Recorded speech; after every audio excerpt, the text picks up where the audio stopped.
próxima ferramenta para educar sem violência é a ferramenta de fazer perguntas. Eu tenho um carinho especial por essa ferramenta. Faça perguntas. Sempre que você precisar, então, conversar, falar, o que seja, orientar o seu filho, corrigir alguma coisa que aconteceu, ajudar ele a pensar em algum problema que aconteceu. É muito precioso que você utilize perguntas nesse diálogo, nessa abordagem com a criança. Gente, as perguntas estimulam o pensar da criança. Então, ao invés de eu chegar já falando e resolvendo e falando, tem que fazer isso, tem que fazer aquilo, você faz isso, você faz aquilo.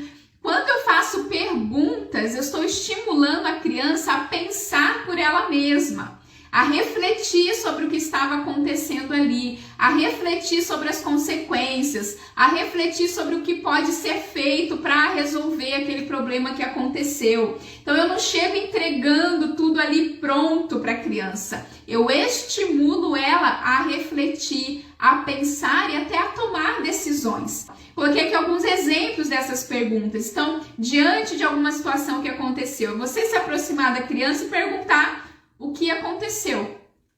Ainda que você tenha visto, quando a gente pergunta para a criança o que aconteceu, a gente também dá espaço para escutar a criança e muitas vezes a criança vai me trazer um ponto de vista diferente do meu.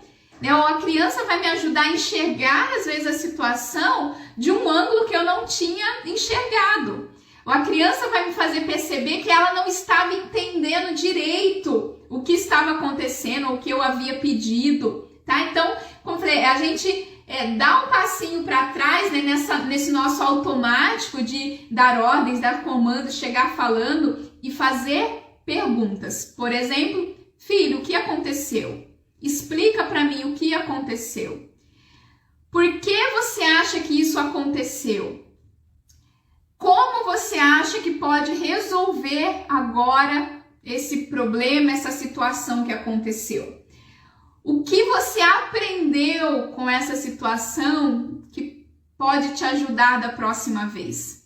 Percebe o quanto isso estimula a criança a refletir sobre a situação? Muito mais, sim, sem comparação, ao que a criança iria refletir se eu tivesse chegado só resolvendo tudo, e já dando ali, precisa fazer isso, aquilo e pronto, acabou.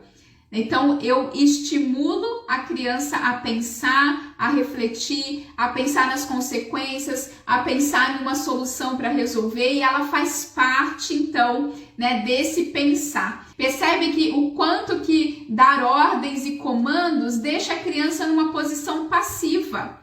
Entende? Você chega ali com, tem que fazer isso, isso, isso, não, vamos resolver assim, pronto, acabou. A criança ficou passiva ali na situação, só seguindo as suas ordens e os seus comandos. Quando você se permite, então se aproximar e antes de começar a falar, antes de trazer, as suas questões, o seu ponto de vista, a sua solução, antes disso, faça perguntas. Utilize as perguntas, então, para estimular todo esse senso reflexivo na criança e fazendo ela estar incluída, fazendo parte desse processo aí para solucionar alguma situação que tenha acontecido. Então, ferramenta de fazer perguntas.